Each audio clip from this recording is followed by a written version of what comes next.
La Bible est un livre extraordinaire qui nous parle personnellement, mais parle aussi de manière prophétique aux nations.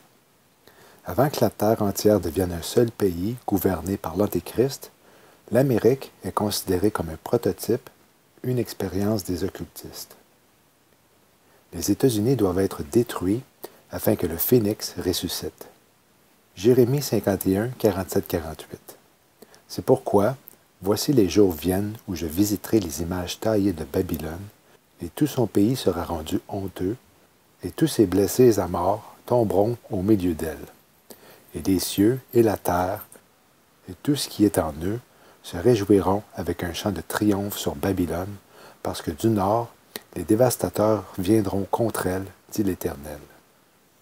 Jérémie nous renseigne que si les États-Unis sont bien la Babylone dont parle la Bible, comme je l'ai présenté dans une de mes vidéos, ils seront détruits par les armées d'un ennemi venant du nord. Voici le blason russe, un aigle impérial à 2 têtes qui affiche un cavalier blanc. Apocalypse 6.2. Dans un entretien personnel avec le dirigeant russe sur le documentaire World Order d'Amazon Prime, M. Poutine a abordé le sujet controversé de l'utilisation éventuelle par la Russie d'armes nucléaires. Nous ne sommes pas les premiers à avoir commencé tout cela. Laissez-moi vous rappeler que la bombe nucléaire est apparue pour la première fois non pas en Russie, mais aux États-Unis d'Amérique. Deuxièmement, nous n'avons jamais utilisé d'armes nucléaires. Cela a été fait par les États-Unis au Japon. Qui peut garantir que cela ne se reproduira plus? En outre, nous ne sommes pas le seul État nucléaire. Il a également souligné que la doctrine militaire russe n'envisageait pas une frappe nucléaire préventive, soulignant que Moscou n'utilisera ses armes nucléaires que si un système d'alerte précoce détectait des missiles se dirigeant vers la Russie. S'exprimant lors d'un forum international sur la politique à Sochi, station balnéaire de la mer Noire, plus tôt cette année, M. Poutine a déclaré « L'agresseur devrait savoir que les représailles sont inévitables et qu'il sera détruit. » L'APEC est une organisation de coopération économique qui réunit annuellement une vingtaine de pays entourant le Pacifique. La réunion de l'APEC ne s'est pas bornée à ces confrontations commerciales entre les États-Unis et la Chine. Elle a enregistré une quasi-déclaration de guerre, et pas seulement de guerre froide, provenant des États-Unis contre la Chine et la volonté de Pékin d'y répondre dans les mêmes termes. Dans son discours du 17 novembre, Xi Jinping a mis en garde contre les conséquences catastrophiques de l'aggravation rapide des tensions avec les États-Unis et des dangers de guerre. L'humanité a de nouveau atteint la croisée des chemins. Il a rappelé que les batailles sanglantes de la guerre du Pacifique dans les années 1940 ont plongé l'humanité dans une calamité non loin de celle qui nous menace actuellement. Pour éviter que se renouvelle cette tragédie, il faut que la communauté internationale soutienne la globalisation et abandonne les attitudes d'arrogance et les préjugés, sous-entendu attitudes américaines.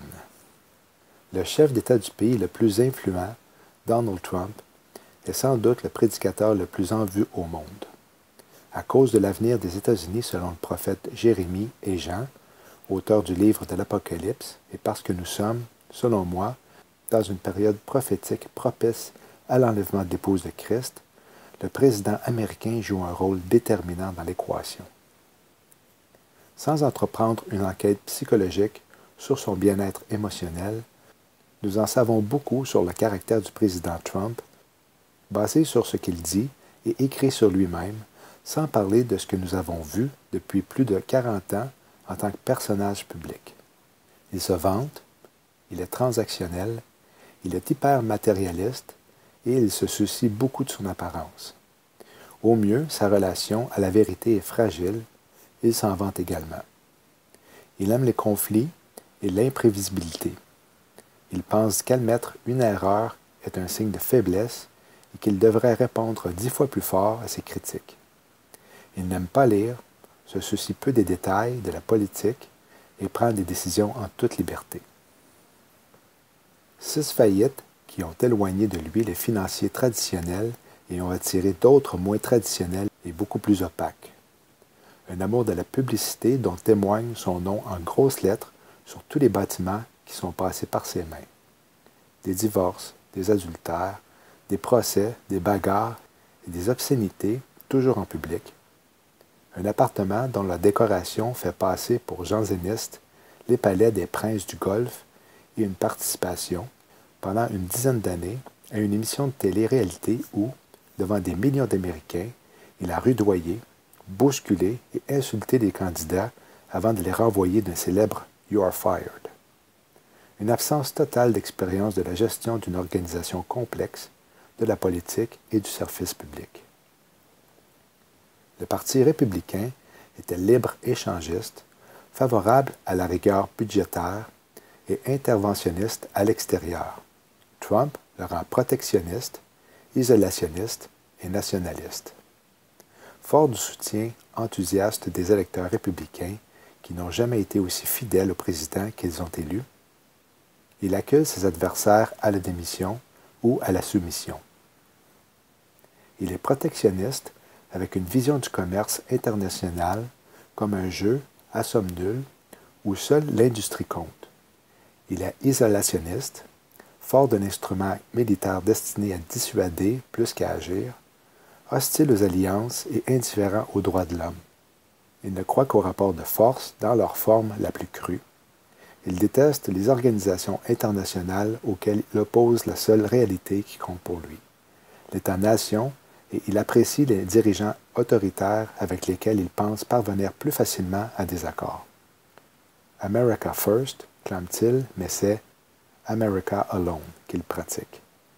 Cela étant, Trump s'inscrit dans les pas d'Obama qui, lui aussi, avait compris la lassitude du peuple américain, des engagements extérieurs, et en avait tiré des conséquences, par exemple, en Syrie ou en Ukraine. La manière a de l'importance, et chez son successeur, elle est brutale, unilatérale et non coopérative, mais le fond commun reste d'un retrait relatif des États-Unis de la scène internationale qui est probablement irréversible. Ce qui était hier scandale ne suscite plus qu'indifférence.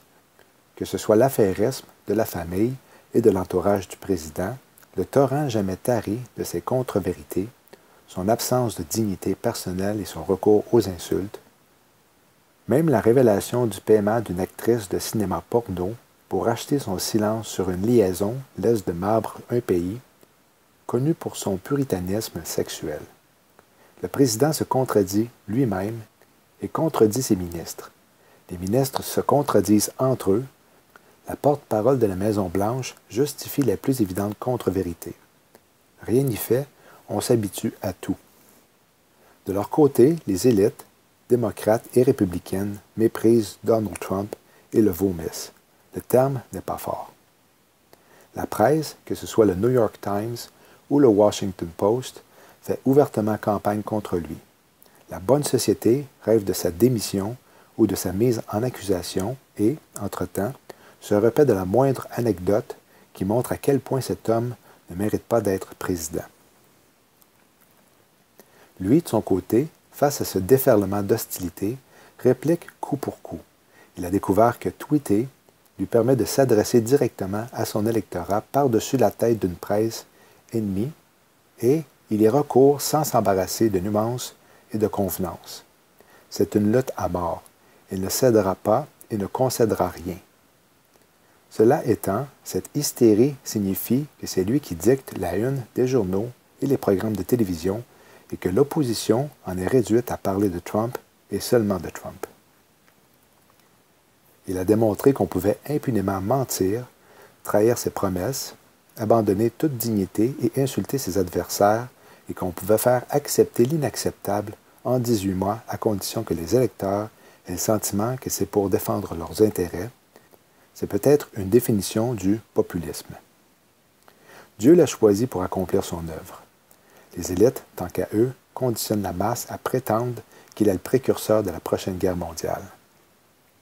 Devant Donald Trump et Vladimir Poutine notamment, Emmanuel Macron a appelé à refuser la fascination pour le repli, la violence et la domination.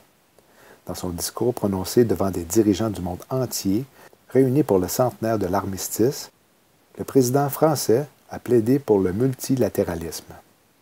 Le patriotisme est l'exact contraire du nationalisme. Le nationalisme en est sa trahison, a insisté Emmanuel Macron. L'humiliation, l'esprit de revanche, la crise économique ont nourri la montée des nationalismes et des totalitarismes, a-t-il encore insisté, mettant en garde contre le fait que le cours tragique de l'histoire pouvait reprendre. L'arrivée en masse de migrants en provenance de l'Amérique du Sud à la frontière américaine, dans le but d'en forcer l'entrée illégalement, coûte que coûte, pose plusieurs problèmes éthiques auxquels n'importe quel dirigeant d'un pays doit faire face. Le premier touche l'émotion des Américains. On se demande s'il est éthique et moral de refuser l'entrée à des gens qui sont peut-être en réelle détresse. Ici, le mot-clé est peut-être, réellement en détresse. On nous a montré dans les médias les conditions difficiles des habitants de certains de ces pays et on nous informe qu'il s'agit de ces mêmes personnes. Est-ce vraiment le cas? J'y ai déjà répondu dans une vidéo précédente et je n'y reviendrai pas maintenant. Un autre questionnement que doit se poser un président est à savoir qu'est-ce qui prime dans un cas pareil? La protection des frontières contre l'évasion des gens illégaux dont on ne connaît pas les antécédents ni les intentions?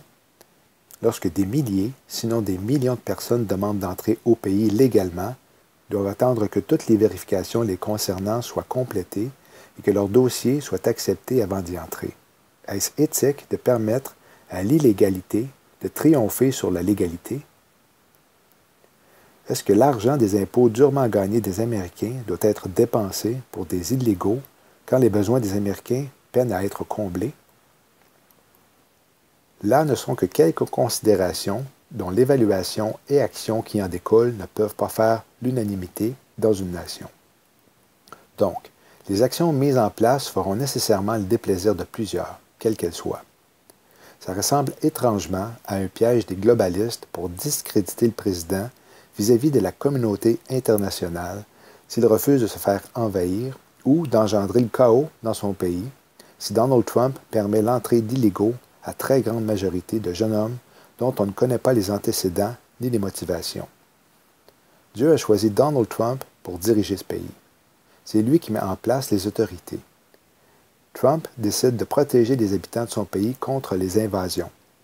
Les globalistes veulent retirer toute frontière pour gouverner en roi dans ce gouvernement mondial dont parle Daniel le prophète. On ne peut pas être surpris que ces élites manigancent contre celui qui n'accepte pas d'être dompté, le fier qui se fiche de leur plan, Agenda 21, et avance en guerrier pour protéger les siens. Advienne que pourra, ils ne me dicteront pas ma conduite, se dit probablement Donald Trump.